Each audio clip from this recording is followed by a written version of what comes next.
I want to help people. Now that more than likely is the answer you would hear to some version of the question, why do you want to be a police officer, if you sat through any new hire interview anywhere in this country. Now I'm Matt Lennick and I'm a police officer with the Billings Police Department. I've been an officer for just over 11 years and I've had an array of different assignments. I've patrolled in a rural county and all over this city. I've led community watch groups, participated in the Adopt-a-Cop program, and been a field training officer. But at the end of 2013, I was given what I believe to be my most meaningful assignment yet. I was awarded one of the positions of the Downtown Resource Officer. Now this position allows me the ability to patrol within the downtown district of Billings, which encompasses approximately a 200 square block area. Now I do this using a community policing model. Now just so we're all on the same page, community policing is when I use a partnership approach to deal with certain issues. So when I, as a police officer, respond to a call for service where I realize it's an ongoing issue, I do not just show up and make the decision on my own on how it's going to be resolved. I talk to everyone involved, we learn about the problem together, and then together we make the decision on how best to combat the issue. Now when I started, I did the most logical thing possible. I went out there and I spoke to as many people as I was going to be working with as possible. I needed to know what the issues were and what they expected me to do about it. Now, I won't tell you that I was shocked by what I heard, but sometimes when you take the time to talk to people and learn how certain issues affect them in their day-to-day life, what you hear can be surprising.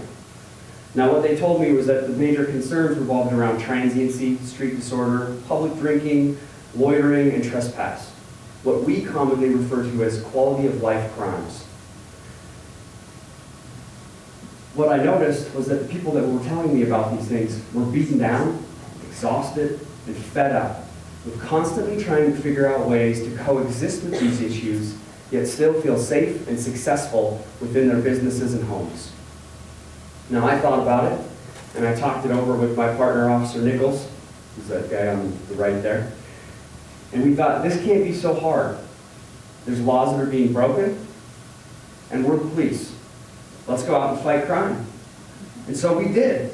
We went out and we arrested and we wrote citations and we wrote warnings to everybody that we found violating a law that revolved around one of those quality of life crimes. And at the end of the year, we had written 618 open container citations and we had arrested 474 people. But what was odd was that as the year progressed, we were not seeing the impact that we thought we initially were going to have. When we came to work in the morning, we were still getting the same calls from the same businesses, and they were reporting the same crimes involving the same individuals. It was then that we realized we needed to come up with a new approach to deal with this issue. Now, luckily for us, we had an amazing team of individuals who were willing to help us search the country for successful models in dealing with this and finding that key piece that we had been missing. Now keep in mind, when we were looking for new ideas, we were not looking for ideas that put more people in jail. We already knew that that didn't work for us. We had to deal with this problem at the root.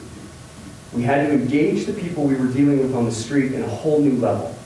We had to help them. And in doing that, we believed we would help ourselves. Now we started focusing our efforts around the city of San Diego's Serial Inebriate Program, or SIP. Now their program over the last 15 years has been successful with dealing with a population of people that routinely suffers from alcoholism as well as other addictions. They do this by utilizing a criminal charge for public intoxication as a way to incentivize people into treatment instead of jail. They also use what's called a homeless outreach team, or what they call HOT. Now that team goes out daily and engages people on the street with the attempt to link them into services before they're dealing with the police department for criminal behavior issues. Now we had the opportunity to go to San Diego and we got to watch SIP and HOT in action. And I can tell you the very second that we realized we wanted what they had for our community. We had walked into a room in the mental health building with about 12 individuals sitting in a group. Now those individuals, when we walked in, were well-dressed, well-spoken, clean, healthy individuals. But the group we were going to meet was currently enrolled in their SIP program. We sat there and we listened to these people tell us about how they lived on the street, how they battled their addictions, and how this program had saved their life. And that was it. That was how Motivated Addiction Alternative Program, or what we refer to as MAAP, M-A-A-P, was born. And when we got back, that's when our work really began. The first thing we felt we needed was an outreach program.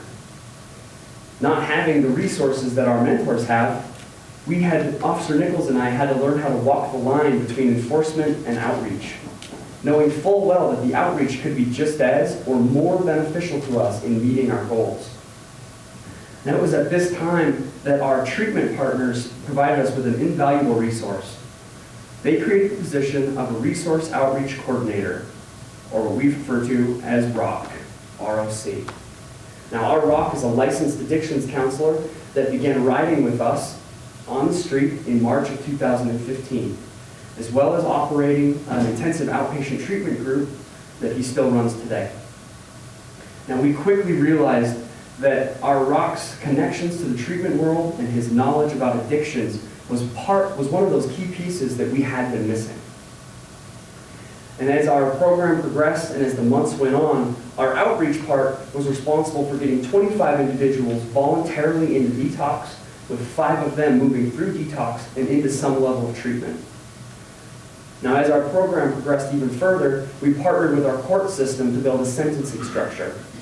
Now, this structure increased the penalties of certain crimes, as well as set guidelines based on the number of offenses in a 30-day period. This allowed us to have the incentivization that we were looking for, as well as build consistency into our model. Now, currently, MAAP only deals with 2 offenses because our state does not have a public incapacitation law. We deal only with city ordinance of open container and the state statute for alcohol-related trespass. Now, MAAP went citywide July 1st of 2015, and it currently looks like this, and I know it's a little hard to read, so we're going to go over it. Anytime an officer investigates one of these offenses, it's tracked in a tracking program that the police department shares with our treatment partners. Now, at the time of investigation, an officer must go back and look at an individual's prior offenses to determine the proper course of action.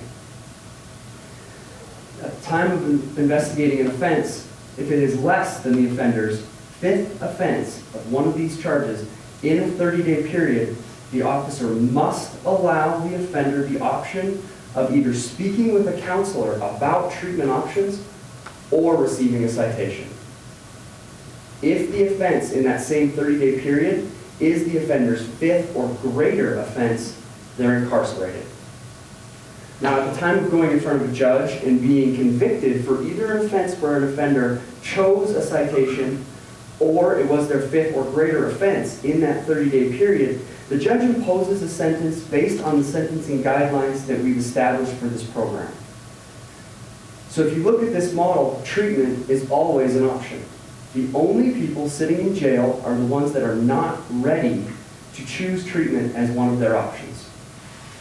Now, as this program has progressed, we've offered treatment to a vast group of people who are in desperate need of help. We've had just over 60 cases go through the court system, with less than 10% choosing to sit in jail versus attempt some level of treatment. Group is still held today with an average of 10 to 12 individuals that are active. And as the year progressed, we watched our open container citations and other calls for service be reduced. Now, more importantly than that is this style of policing that allows an officer the opportunity to truly be a link that allows a person to make a life-changing choice.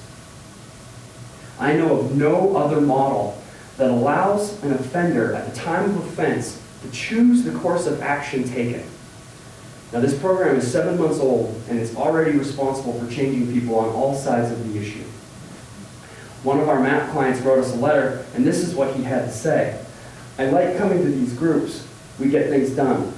I could have taken the ticket, but that wouldn't have solved anything just to sit in jail.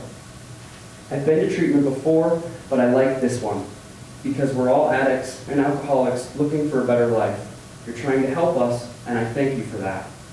Now, I've seen a change in the individuals on the street, and I've seen a change in the people working and living downtown, and I've seen a change in ourselves. I think we've gotten back to what we originally signed up for. when the answer to that question, why do you want to be a police officer, was, I want to help people.